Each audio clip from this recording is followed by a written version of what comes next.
ओम शांति। आज 19 अगस्त 2022 की बाबा की साकार मुरली है। मुरली के महावाक्य हैं, मीठे बच्चे, अभी तुम्हें सारे विश्व के आदि मध्य अंत की रोशनी मिली है। तुम ज्ञान को बुद्धि में रख सदा हर्षित रहो। प्रश्न है, अभी तुम बच्चों की बहुत ज़बरदस्त तकदीर बन रही हैं, कौन सी और कैसे?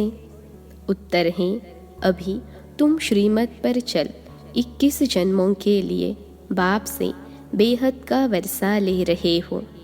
श्रीमत पर तुम्हारी सब मनोकामनाएं पूरी हो रही हैं। यह तुम्हारी ज़बरदस्त तकदीर है। तुम 84 जन्म लेने वाले बच्चे ही चक्र लगाकर अभी ब्राह्मण बने हो, फिर देवता बनेंगे। ऊंची तकदीर तब बनती है जब बुद्धियोग बल और ज्ञान बल से माया रावण पर जीत पाते हो।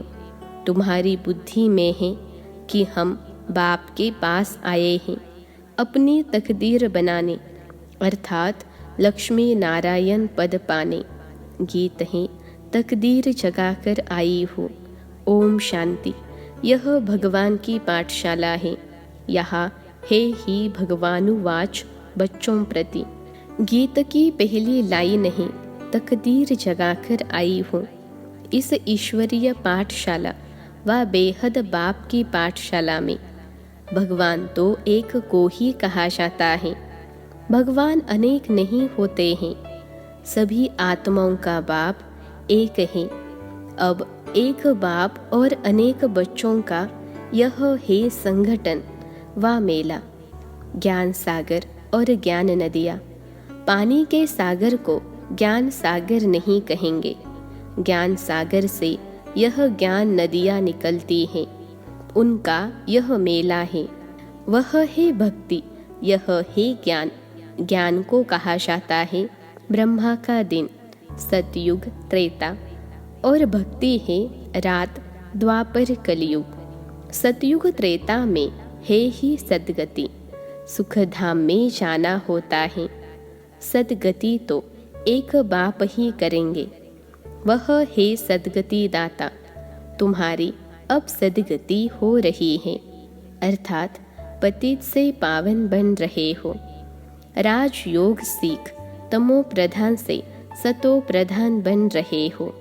सतो प्रधान बनेंगे तब ही स्वर्ग में जाएंगे। फिर सतो प्रधान से तमो प्रधान में तुम कैसे आते हो? यह चक्र है ना। भारत स्वर्ग था, उसमें लक्ष्मी नारायण का राज्य था। अभी तक भी मंदिर आदि बनाते रहते हैं। सतयुग में यह थे जरूर, अभी तो कलयुग है। सतयुग में यथा महाराजा महारानी तथा प्रजा पावन थे। लक्ष्मी नारायण को महाराजा महारानी कहा जाता है। बचपन में वह महाराज कुमार श्री कृष्ण और महाराज कुमारी राधे थीं। आज कहते हैं कृष्ण जन्माष्टमी है। अब अष्टमी क्यों कहा है? शास्त्रों का भी जो सार है वह तुमको समझाया जाता है। चित्रों में भी दिखाते हैं विष्णु की नाभि से ब्रह्मा निकला। ऐसे नहीं, विष्णु बैठ ब्रह्मा द्वारा शास्त्रों का सार समझाते हैं।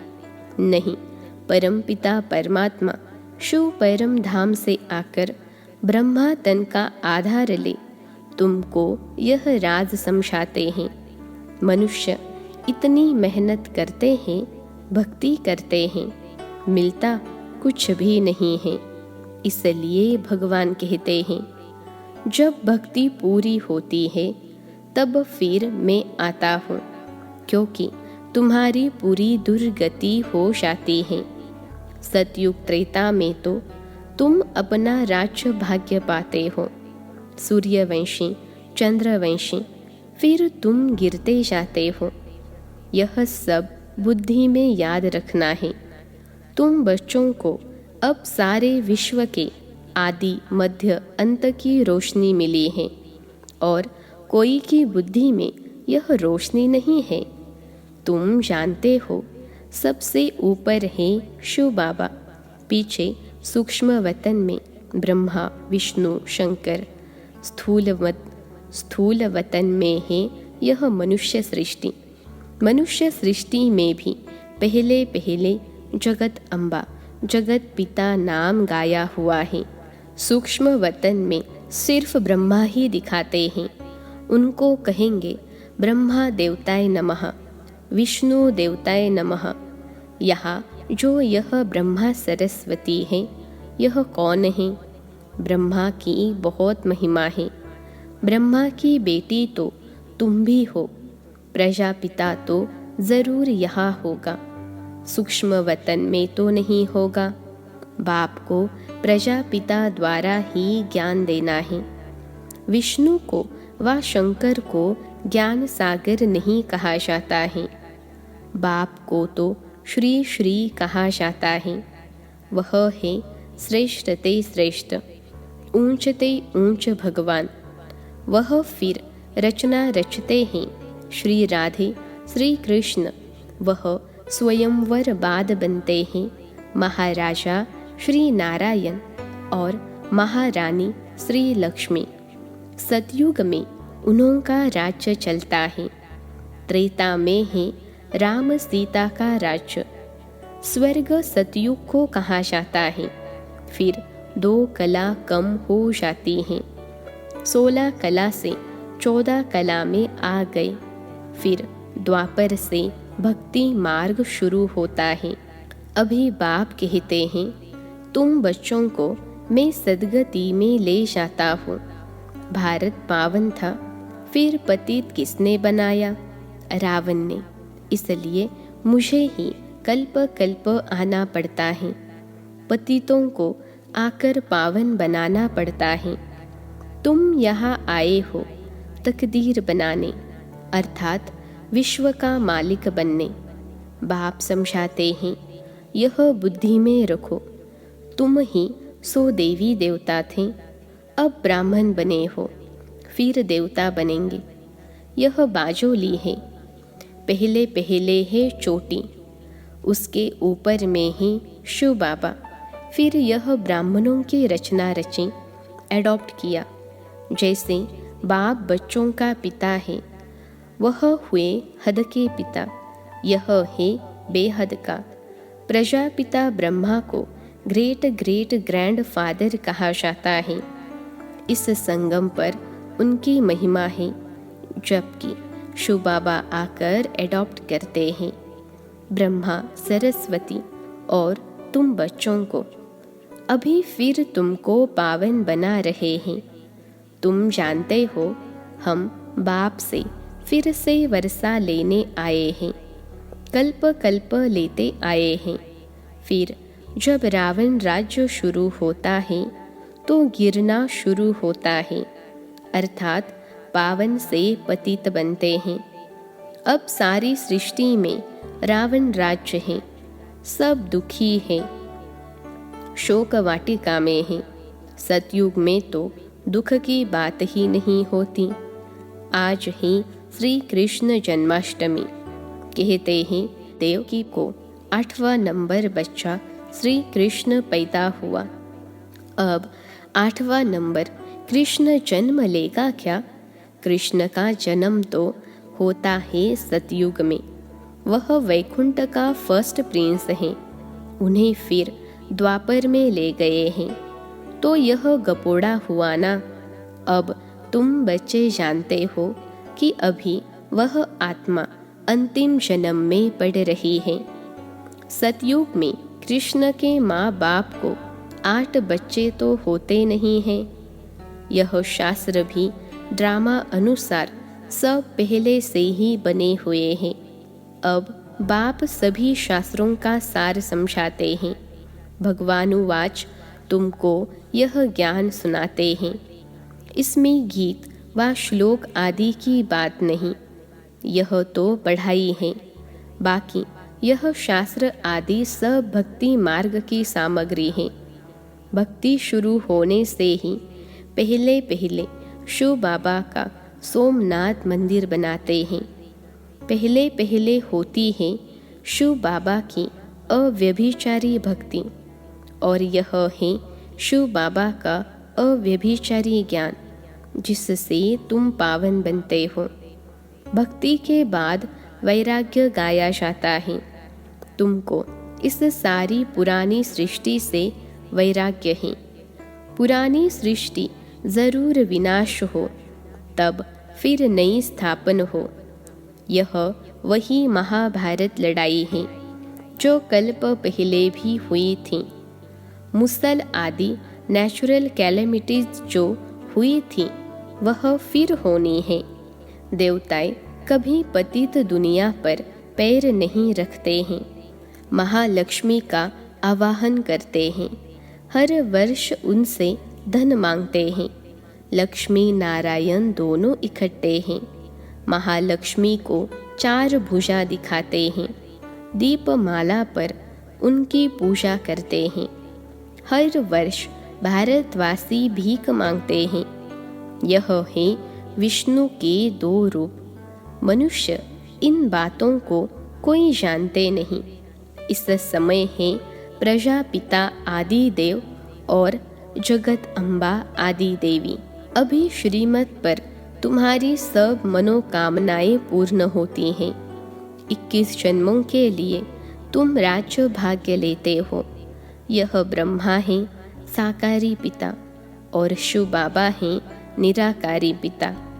वर्षा तुमको उनसे मिलता है। वह है स्वर्ग का रचयिता।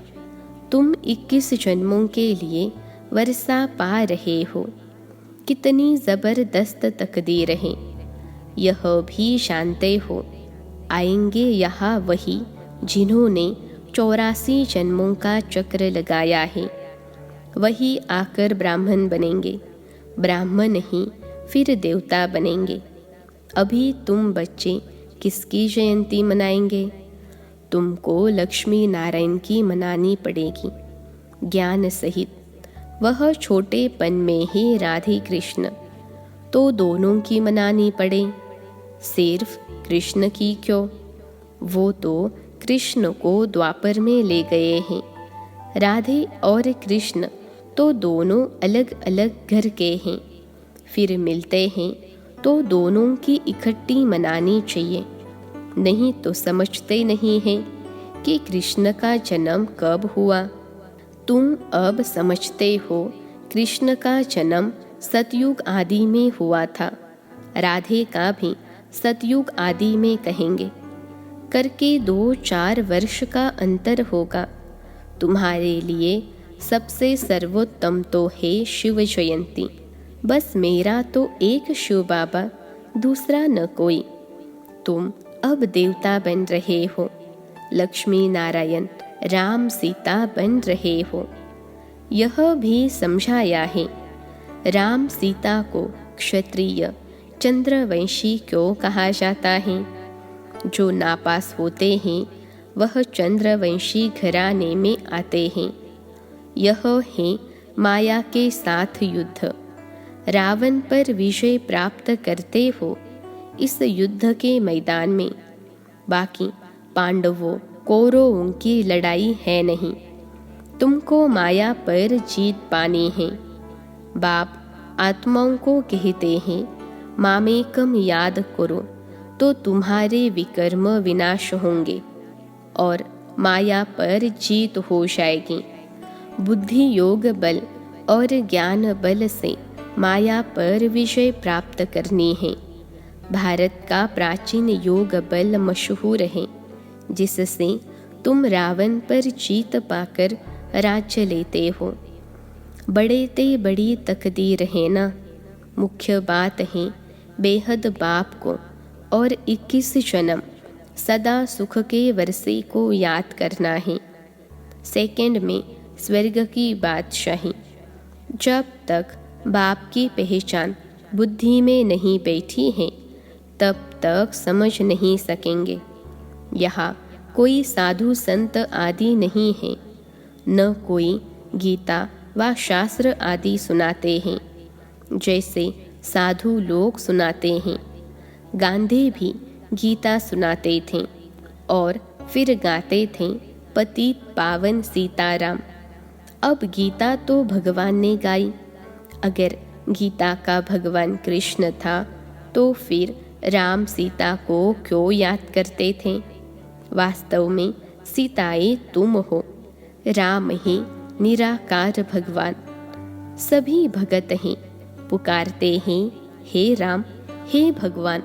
आप आकर हम सीताओं को पावन बनाओ। फिर रघुपति राघो राजा राम कह देते हैं।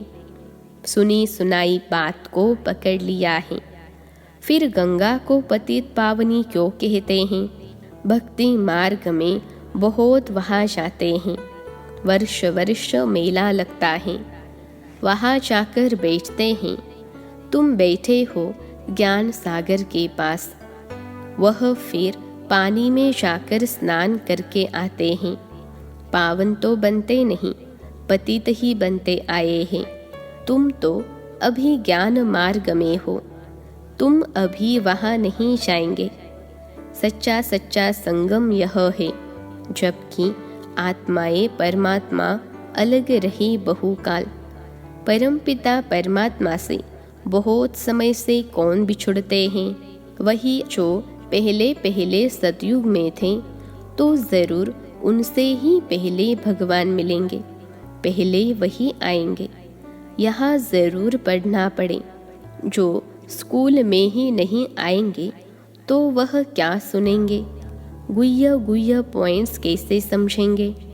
कोई कहते ही फुर्सत नहीं, बाप कहते हैं यह है सच्ची कमाई, वह है झूठी। तुम तो पदमपति बनते हो, बाकी इस समय यह तो झूठी साहूकारी है। भल कितने भी लखपति करोड़पति हैं, गवर्नमेंट भी उनसे कर्जा लेती है, परंतु है तो सब झूठी माया, झूठा सब संसार। बाप बैठ समझाते हैं, बच्चे तुमको कितना साहूकार बनाता हूँ। अभी रावण ने तुमको कितना दुखी बना दिया है, अब उन पर जीत पानी है। लड़ाई की कोई बात नहीं, लड़ाई से विश्व का मालिक नहीं बन सकते। तुम योग बल से विश्व का मालिक बनते हो। योग सिखलाते हैं बाप, इनकी आत्मा भी सिखाती हैं।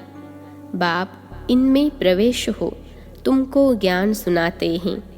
कहते हैं मैं तो जन्म मरण रहित हो। बाप बेहद का बाप हैं, तो बेहद का राज समझाते हैं कि तुमसे माया ने क्या क्या करवाया है। तुम 5 भूतों के वश होते गए हो, क्या हाल हो गया है। तुम कितने धनवान थे, भक्ति मार्ग में फालतू खर्चा करते करते अब तुम्हारी क्या हालत हो गई है।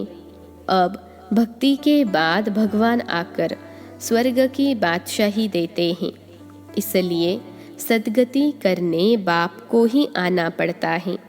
अच्छा, मीठे मीठे सिखिलते बच्चों प्रति माता पिता बाप दादा का याद प्यार और गुड मॉर्निंग। रूहानी बाप की रूहानी बच्चों को नमस्ते। हम रूहानी बच्चों की सिखिलते रूहानी माता पिता बाप दादा को याद प्यार, गुड मॉर्निंग और नमस्ते बाबा नमस्ते। धारणा के लिए मुख्य सार पहली पॉइंट है, पद्मा पदमपति बनने के लिए सच्ची कमाई करनी है। पढ़ाई में समय का बहाना नहीं देना है। ऐसे नहीं पढ़ाई के लिए फुर्सत नहीं, रोज पढ़ना ज़रूर है। दूसरी पॉइंट है, एक बाप की अव्यभिचारी याद में रहे। आत्मा को सतो प्रधान बनाना है। मेरा तो एक शिव बाबा दूसरा न कोई, यही पाठ पक्का करना है। आज का वरदान है, सदा एक बाप के स्नेह में समाये हुए सर्व प्राप्तियों में संपन्न और संतुष्ट भव। सदा एक बाप के स्नेह में समाये हुए सर्व प्राप्तियों में संपन्न और संतुष्ट भव। विश्लेषण है, जो बच्चे सदा एक बाप के स्नेह में समाये हुए हैं, बाप उनसे जुदा नहीं और वे बाप से जुदा नहीं। हर समय बाप के स्नेह के रिटर्न में सर्व प्राप्तियों से संपन्न और संतुष्ट रहते हैं। इसलिए उन्हें और किसी भी प्रकार का सहारा आकर्षित नहीं कर सकता। स्नेह में समाई हुई आत्माएं सदा सर्व प्राप्ति संपन्न होने के कारण सहज ही एक बाप दूसरा न कोई इस अनुभूति में रहती हैं। समाई हुई आत्माओं के लिए एक बाप ही संसार है।